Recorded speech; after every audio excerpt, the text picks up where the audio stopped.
Bonjour et bienvenue dans un nouvel épisode de Comics Code, un épisode dans lequel, après Panini Comics, on va passer en revue de manière toujours aussi subjective les nouveautés à apparaître en mai 2024 chez les autres éditeurs français.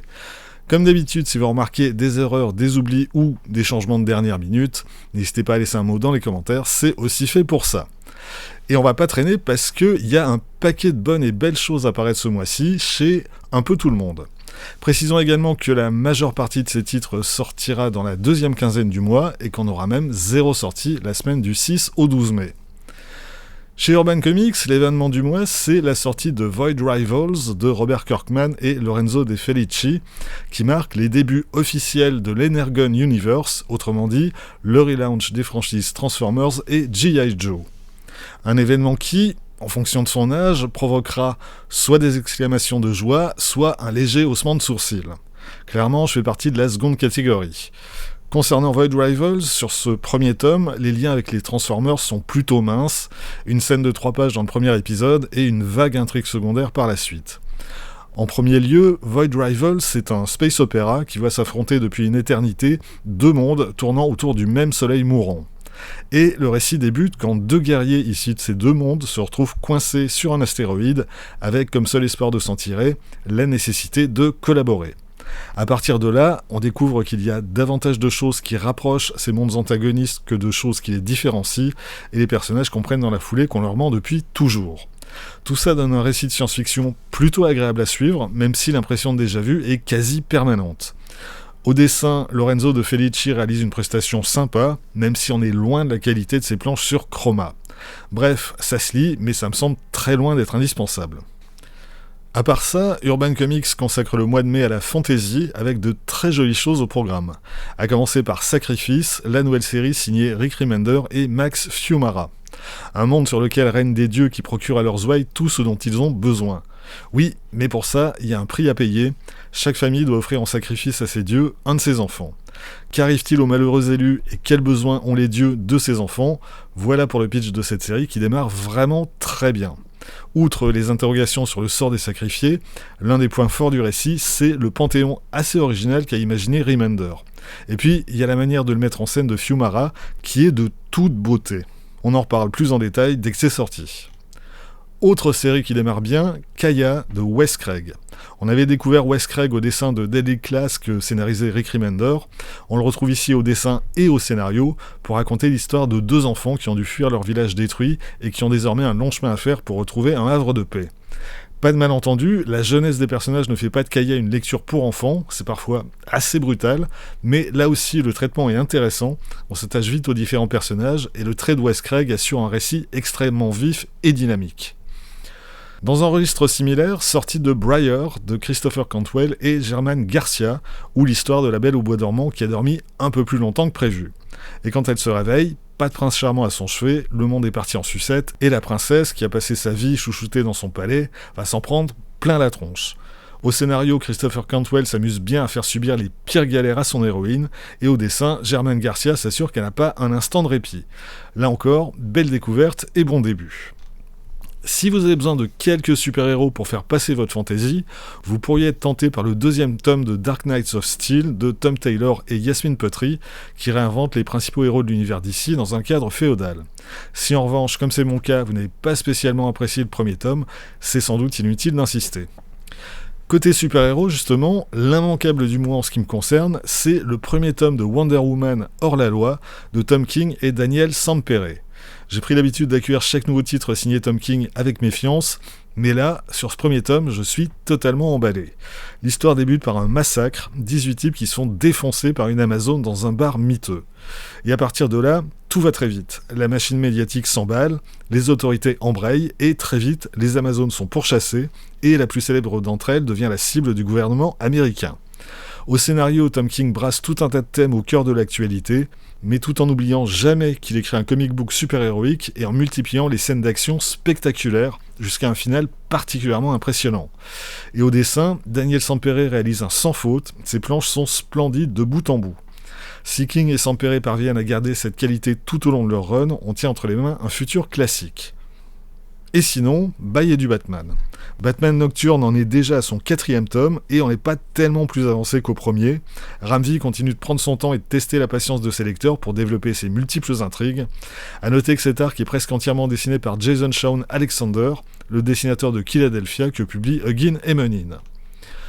Pour lire des histoires de Batman qui ne s'étendent pas sur 50 numéros, mieux vaut se tourner vers les Batman Chronicles avec le 3e volume consacré à l'année 1989 qui reprend l'intégrale des épisodes de Detective Comics, soit les numéros 596 à 609, plus l'annual numéro 2.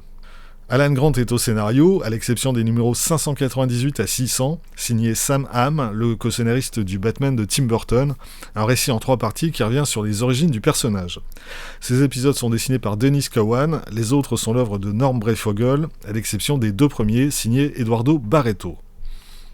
On reste sur Batman et on change d'univers avec la nouvelle mini-série White Knight Génération Joker par Katana Collins, Clay McCormack et Mirka Andolfo.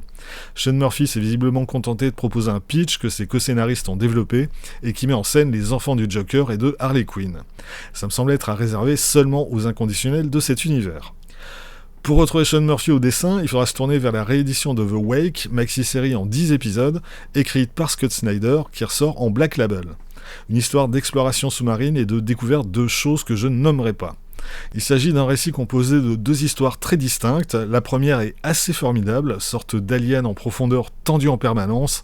La seconde est franchement merdique. Scott Snyder tente de donner à son histoire une plus grande ampleur et il se vautre assez méchamment. Reste la prestation de Sean Murphy au dessin, impeccable de bout en bout. Terminons les sorties urbaines en signalant la sortie dans la collection Urban Blast de l'intégrale Life is Strange en 2 tomes, adaptation d'une série de jeux vidéo signée Emma Viechelli et Claudia Leonardi. Chez Delcourt, Hellboy fête ses 30 ans avec une édition spéciale, un épais volume de plus de 400 pages, qui réédite ses premières aventures, dont quelques raretés, comme la toute première apparition du personnage dans les pages de Next Men de John Byrne, et vraisemblablement des illustrations inédites.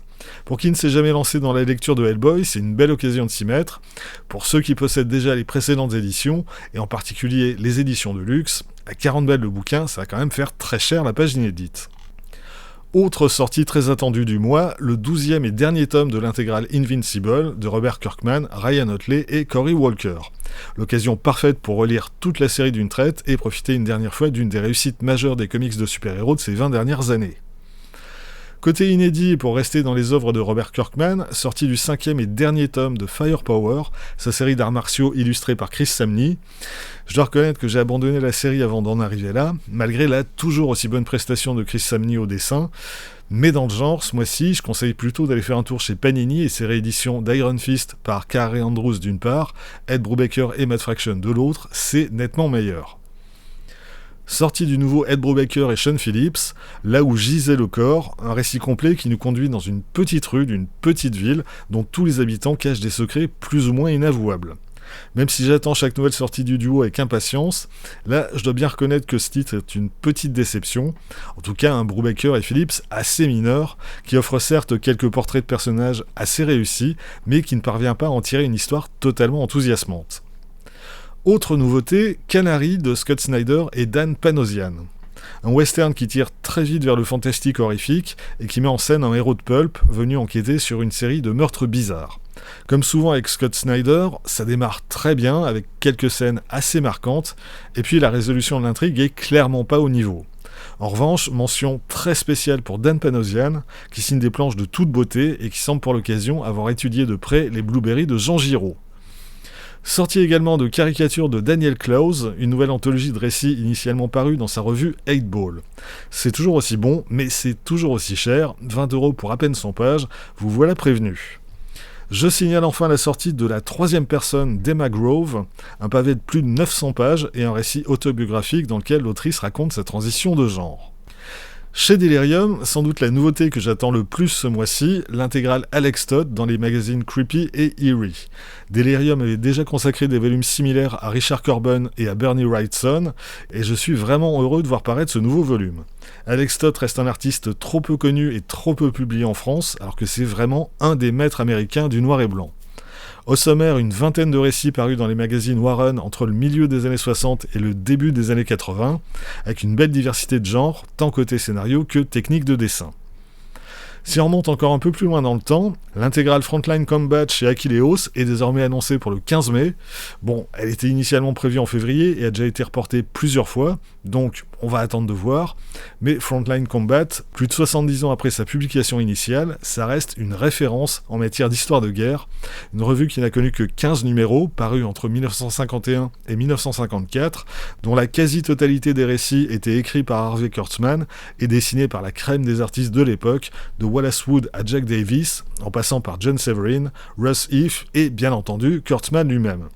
Comme d'habitude, cette version Achilleos est en noir et blanc, et comme les autres intégrales, elle devrait être dans un format sensiblement plus grand que la première édition en 2 volumes. Autre sortie Achilleos annoncée à la même date, la réédition de Lovecraft, 4 récits adaptés par l'anglais Ian Culbard, à qui on doit ces dernières années de très belles choses comme Salamandre ou Everything, écrit par Christopher Cantwell. Autre réédition annoncée, cette fois chez Casterman, Blankets, le graphic novel qui a révélé Craig Thompson il y a un peu plus de 20 ans. Une réédition à petit prix dans un format plus petit que l'édition classique, mais c'est une bonne occasion de découvrir ce classique de la fiction autobiographique. De son côté, Huggy Lemonin poursuit la publication de ses séries avec 3 tomes 3 annoncés. Le premier, c'est Ice Cream Man, l'anthologie bizarro-horrifique de W. Maxwell Prince et Martin Morazzo. Le deuxième, c'est Philadelphia, la saga vampirique de Rodney Barnes et Jason Shawn Alexander. Et le troisième, c'est le dernier tome de Silvercoin, l'anthologie créée et dessinée par Michael Walsh, et dont chaque épisode ou presque est écrit par un scénariste différent. Ici, on croisera notamment James Tynion IV et Stephanie Phillips. Chez 404 Graphics, sorti du comic book le plus étrange du mois, Âme augmentée, écrit et dessiné par Ezra Clayton Daniels. L'histoire d'un vieux couple qui décide de profiter d'un programme expérimental de rajeunissement et qui se retrouve face à des versions d'eux-mêmes très différentes. C'est une histoire qui baigne dans une ambiance d'étrangeté permanente, notamment en raison du style graphique très particulier de l'auteur, mais à peu près tout autant en raison de son scénario, qui brasse tout un tas de questionnements autour de l'âge, de l'héritage, de la transformation du corps ou des limites morales de la science. Une vraie curiosité et une authentique réussite, du genre dont 404 Graphics a le secret. Là encore, on en reparlera plus en détail dès que c'est sorti. Chez iComics, sorti de Kelly, un récit complet écrit par Daniel Friedman et dessiné par Robert Samlin. Tous ceux qui en parlent comparent systématiquement cet album à Mad Max Fury Road, et ben c'est vrai, on est exactement dans le même registre. Une histoire de vengeance et de course-poursuite dans un décor post-apocalyptique, avec dans le rôle-titre une héroïne badass que rien n'arrêtera pour aller au bout de sa chasse. Le récit fonce à toute vitesse, et au dessin, Robert Samlin, un artiste suédois que je découvre pour l'occasion, fait des merveilles à longueur de page. Sorti également du premier tome de l'intégrale Lock and Key de Joe Hill et Gabriel Rodriguez, qui, en toute logique, devrait réunir les 2 premières mini-séries. Chez Comics Initiative, sorti des tomes 7 et 8 de Love and Rockets, le premier, Amor y Cohetes, contient des récits des 3 frangins qui relèvent essentiellement de la science-fiction. Le second est signé du seul Gilbert et suit les aventures de Luba et de ses sœurs aux États-Unis. Toujours chez Comics Initiative, sorti du tome 2 de Verse, la chouette série de fantasy de Sarah Beck. Celui-ci, on en reparlera quand je l'aurai lu. Pour les fans de la série Netflix, sorti chez Mana du nouveau Stranger Things, Kamchatka, par Michael Morrissey et Todor Ristov, un récit qui, comme son titre le laisse deviner, se déroule au fin fond de la Russie. Chez Black River, sorti d'Assassin's Creed Origin et Réflexion, un album qui réunit 2 mini-séries. La première est signée Anthony Delcol et PJ Kiowa, la seconde est signée Ian Edginton et Valeria Favokia. Terminons avec les sorties Vestron du mois, à savoir The Crow Pestilence, un récit complet signé Frank Bill et Drew Moss, le tome 3 de l'intégrale Power Rangers, des épisodes inédits signés Kyle Higgins au scénario, Andriy Prazetia, Daniel Eddy Nicuolo et Jonas Scharf au dessin, sans oublier le 3e et dernier tome de Transformers vs G.I. Joe, écrit et dessiné par Tom Scioli. Voilà, c'est tout pour aujourd'hui, rendez-vous très vite pour la suite. D'ici là, vous pouvez vous abonner à cette chaîne, laisser un commentaire, partager cette vidéo sur les réseaux sociaux. Vous pouvez aussi retrouver les lectures de Quack Kent et de Bad Quack sur Instagram et avoir ainsi un aperçu du thème des prochaines vidéos. Et vous pouvez surtout, lire des comics. Soyez sages et à bientôt.